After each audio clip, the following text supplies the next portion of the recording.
ஒரே ஒரு பூஜை, இந்த ஒரு பூஜையை பண்ணால் எல்லாமே மாறிடுமா அப்படின்னு கேட்டால் கண்டிப்பாக மனசார சொல்கிறேங்க. என்னோட வாழ்க்கையில் நான் முதல்ல செஞ்ச பூஜை இந்த வரமகாலட்சுமி விரதம் தான். லக்ஷ்மி நோன்புக்கு எப்படி சிம்பிளாக கலசம் வைக்கலான்னு பார்க்கலாம். எவர் சில்வரை தவிர்த்து தங்கம், வெள்ளி, வெண்கலம், மண்ணுன்னு எந்த கலசம் வேணாலும் வைக்கலாம். கலசம் எடுக்கிறதுக்கு முன்னாடி முந்தைய நாளே நல்ல தேங்காயை பார்த்து வாங்கிக்கோங்க. ரொம்ப வெண்மையாகவும் இல்லாமல் ரொம்ப கருமையாகவும் இல்லாமல் நடுத்தரமாக வாங்கிக்கோங்க. கலசம் வச்சு வழிபடுறவங்க, ஃபோட்டோ வச்சு வழிபடுறவங்க, இப்படி யார் வேணாலும் காப்பு கயிறு கட்டலாம். காப்பு கயிறு கட்டுறதோட காரணம் என்னன்னா, முதுமை தீட்டு, இளமை தீட்டு, தாம்பத்திய தீட்டு, இப்படி 3 தீட்டுமே கண்டிப்பா அண்டவே கூடாதுங்கிறதுக்கான முக்கிய காரணம் தான். ரொம்ப பதிவிரத தன்மையோடு இருக்கணுங்கிறதுக்காக தான் காப்பு கயிறு கட்டுறது. கலசம் வைக்கிறதுக்கு முன்னாடி ஒரு மணி எடுத்து அதுல மாக்கோளம் போட்டு அதுக்கு மேல வாழை இலை வச்சு, அப்படி இல்லைன்னா ஒரு கிண்ணம் இல்லை தட்டி ஏதாவது வச்சு அதுல அக்ஷதை தூவி, கலசத்துலேயுமே கொஞ்சம் அக்ஷதை தூவி அதுல நன்னீர் நிரப்பிக்கோங்க. அதுல கங்காஜலம் சேர்க்கிறதும் இல்லை பன்னீர் சேர்க்கிறதும் உங்களுடைய விருப்பம். அதுல மங்கள பொருட்களான வெற்றிலை, பாக்கு, மாவிலை, எலுமிச்சம்பழம், மஞ்சள், குங்குமம், காதோல கருகமணி, பூக்கள், இப்படி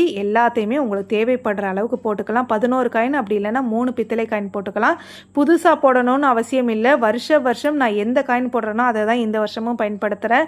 பழைய பொருட்களே நம்ம பயன்படுத்திக்கலாம், ஆனால் சுத்தமாக பயன்படுத்தினாலே போதும். ஃபோட்டோ வைக்கிறவங்க காப்பு கயிறு கட்டணும்னு அவசியம் இல்லை. கலசம் வைக்கிறவங்க கண்டிப்பாக காப்பு கயிறு கட்டணும். வெளியிலேருந்து அம்பாளை அழைக்கும் போதும், அப்படி இல்லைன்னா வீட்டுக்குள்ளே வந்து கூட காப்பு கயிறு கட்டிக்கலாம். இதில் முக்கியமாக கவனிக்க வேண்டிய விஷயம், வரமகாலட்சுமி விரதம் இருக்கிறவங்க வருடம் எடுத்து செய்யணும்.